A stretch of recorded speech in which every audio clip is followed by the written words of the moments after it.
Bismillah, assalamu alaikum wa rahmatullahi wa barakatuh. Bismillah, alhamdulillahi rabbil alamin, wassalatu wassalamu ala rasulillah.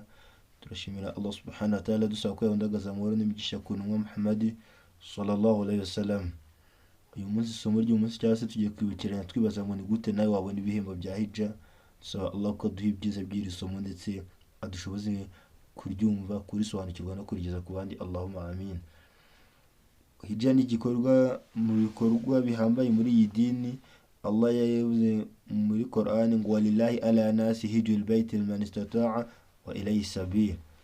Allah ubwo yategetse abantu gukora umutambagiro mutagatifu ku bantu bose, kuba uzaba ufite ubushobozi.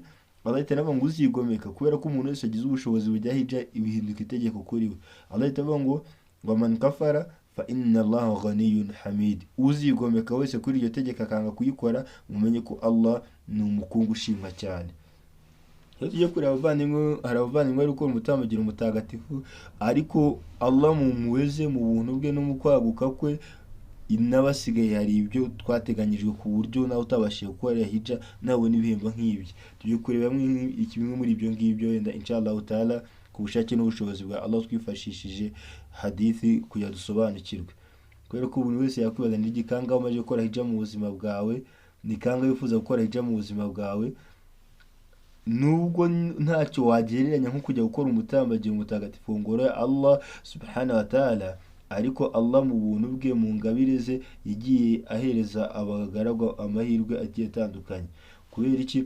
Kubera ko ubundi Allah yashyize urukundo mu mitima y'abagaragu guhora bakunda gusura ingoro ye, kubera ko ni inkingi mu nkingi ya gatanu zigize Ubuislamu, akaba ari ubundi Allah yahaye ubushobozi, akaba ari itegeko kujyayo. Allah hamwe n'ibyo ngibyo hijja yigize itegeko ku buzima bw'umuntu. Hijja ni itegeko rimwe mu buzima bwa buri muntu ufitiye ubushobozi. Arangije Allah agiriye iminsi 10 ya mbere y'ukwezi kwa Dhul-Hijja ayigira iminsi myiza kuruta indi minsi. Niyo mpamvu abantu n'icyo gihe iminsi 10 ya mbere ya Dhul-Hijja nibwo abantu bahaguruka bakajya gusura iyi ngoro, bakajya gukora ibikorwa bitandukanye, abandi bagasigara mu rugo. Hanyuma abo batabashije kujya gukora hijja, hari ibindi bikorwa bakora muri iyi minsi bikaba byaruta kuba wajya guhatana mu nzira y'Imana, kubera ko intumwa y'Imana sallallahu alaihi wasallam barayibajije igaragaza ko ibikorwa bikozwe muri iyi minsi biba ari byiza kuruta ibindi bikorwa bakora mu yindi minsi. Niyo ngo nubwo utabashije kujya gukora hijja, rero hari ibikorwa tugiye kwifashisha hadithi turebe wakora nawe ukabona ibihembo nk'ibyo umuntu akoze hijja. Kubera ko twese ntabwo ariko dufite ubushobozi, cyangwa se ntabwo ariko ujya wari uyikora, ariko hari ibikorwa wakora. Icyambere ni iki?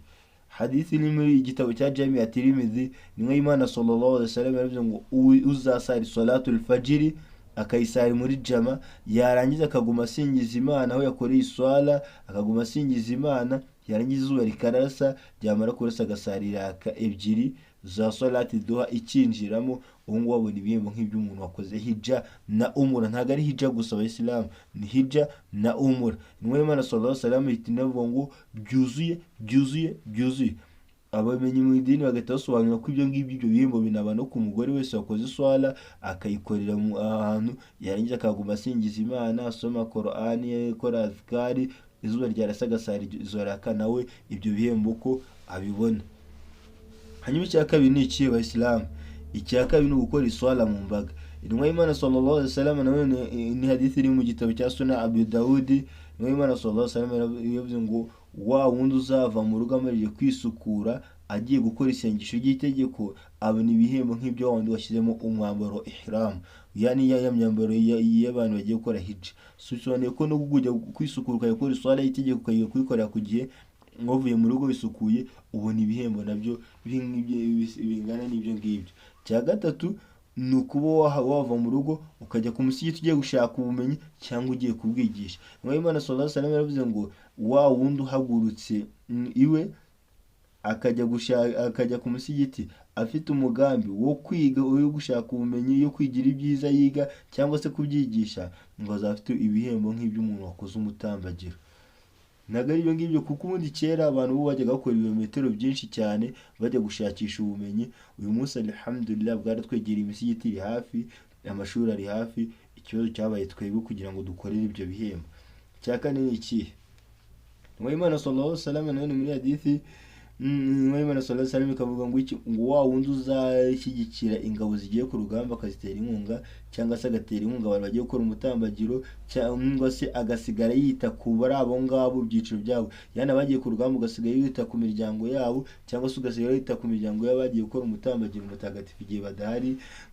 Kimwe no kuba uwo muntu yaha ifitara abantu basibye, ngo umuntu abona ibihembo nk'ibyabo bitagabanyijemo ibyabo ntibigire uwo bigabanyiriza. So bitwibutsa neza agaciro ko uyu munsi turi kwitegura umunsi wa Arafa n'indi misano yo kugenda basiba, wafutuza abantu, wakwita ku miryango y'abagiye muri hija, ndetse n'ibindi abantu bari guhatana mu nzira y'Imana, abadawati wabashyigikira nawe ukabona ibihembo nk'ibyabo bitagabanyije ibyabo, kandi nawe ukabona byuzuye. Hanyuma icya gatanu ni muri hadithi Abu Hurairah radiyallahu anhu aravuga ngo igihe kimwe ku ntumwa y'Imana sallallahu alaihi wasallam abakene baraje baribaza, ya Rasulullah, abakire baratanga nkuko dutanga, barasari nkuko dusari, barasiba nkuko dusiba, ariko baturusha ibihembo, kuko barasenga nkuko dusenga, bagasiba nkuko dusiba, ariko iyo bigeze mu gutanga yani mu gusohora umutungo wabo bagira ibyo batanga, twe ntitugira ibyo dutanga. Kuko uyu munsi urebye kujya gukora hija ni umutungo biri gusaba, sibyo? Kujya gukora kuruhatana mu nzira y'Imana ni umutungo, gutanga sadaka ni umutungo, gukora umura ni umutungo.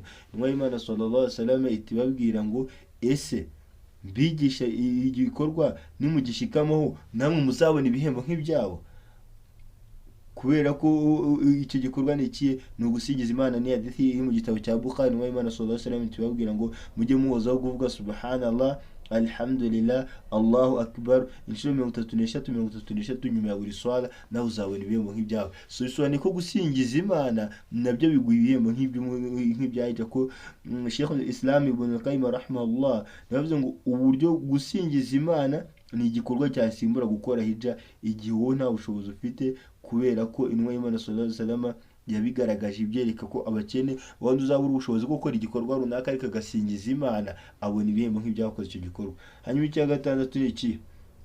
Icya gatandatu ni Intumwa y'Imana sallallahu alaihi wasallam yavuze ngo ni hadithi ni inkuru ndende, inshallah taala tuzayitegura mu masomo ari imbere. Intumwa y'Imana sallallahu alaihi wasallam yagaragaje ko gukora umura mu kwezi kwa Ramadani bingana no gukora na hija. Intumwa y'Imana sallallahu alaihi wasallam igihe kimwe Intumwa y'Imana sallallahu alaihi wasallam yatangazaga ngo kujya gukora hija ari nayo hija imwe yakoze mu buzima bwayo, yani hari umwe mu bagore wifuje gukora na hija n'Intumwa y'Imana sallallahu alaihi wasallam, hanyuma umugabo ntiyamuha uburenganzira. Hanyuma Intumwa y'Imana ivuye hija imenya amakuru, nibwo Intumwa y'Imana sallallahu alaihi wasallam yahise imubwira ngo imubwira ngo genda bamubwe azakore hija umura muri Ramadan. Umura muri Ramadan ingana na hija wakoranye n'Intumwa y'Imana sallallahu alaihi wasallam. Hanyuma icyanyuma ni iki dusorezaho, dusaba Allah ko atugirira impuhwe, aduye kumva ndetse no gukurikira no gushyira mu bikorwa. Icyanyuma ni ukugira umugambi wo kuba Allah nagushoboza, ukagira umugambi w'ukuri koko nako Allah nagushoboza akaguha uburyo uzasura ingoro ye iri Maka. Kubera ko no mu kugira umugambi, igihe ugira umugambi Allah ntagushoboza, iyo atagushoboje atakwandikira, kubera ko arabibona ko iyo agushoboza bari kubikora. Bitandukanye nuko ari abafite ubushobozi babiririmba ariko banze kubikora, kubera ko umuntu ufite ubushobozi bwose bujya gukora hija ntajyeyo, imbere y'Imana azayibazwa. Hanyuma wowe utaragira ubushobozi, utarabona uburyo, ugambira ko Allah nagushoboza uzagira gute? Uzajyayo, kubera ko Allah subhanahu wa ta'ala yaguye iyi dini. Niyo mpamvu Allah ntabwo icyo yitayeho ari ukureba ngo nibiki dukora, abo Allah icyo yitaho ni ukureba ni umuhe mugambi twabikoranye. Bityo rero ibi bikorwa twabonye ko ari birindwi, turasubiramo mu ncamake.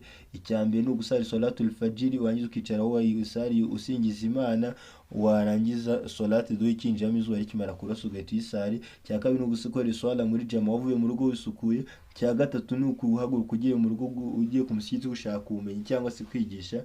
Cya kane ni ugushyigikira umuntu wagiye mu hija cyangwa se ugasigara wita kuwe basigaye. Cya gatanu ni ugusingiza Allah nyuma ya buri swala, subhanallah, alhamdulillah, Allahu akbar. Cya gatandatu ni gukora umura muri Ramadani. Hanyuma icya karindwi ni ukugira umugambi ko Allah nawe anagushoboza uzakora hija. Bityo ndasaba Allah ko anyakira, nsaba Allah nawe ko abakiriya, nsaba Allah ko adushyira imigisha mu byacu no mu bacu, tunibukiranya ko agaciro k'ubumenyi no kugumya tubuhererekanya tubwibukiranya. Nawe wabona ibyiza, twese tugafatanya kubona ibyiza, ufashe urwibutso ukarusangiza abandi, ukarugeza ku bandi. Dusaba Allah ko twishimira dusaba Allah ko adushyira imigisha mu byacu n'abacu. Barakallahu fikum wa jazakumullahu khairan, wassalamu alaikum wa rahmatullahi wa barakatuh.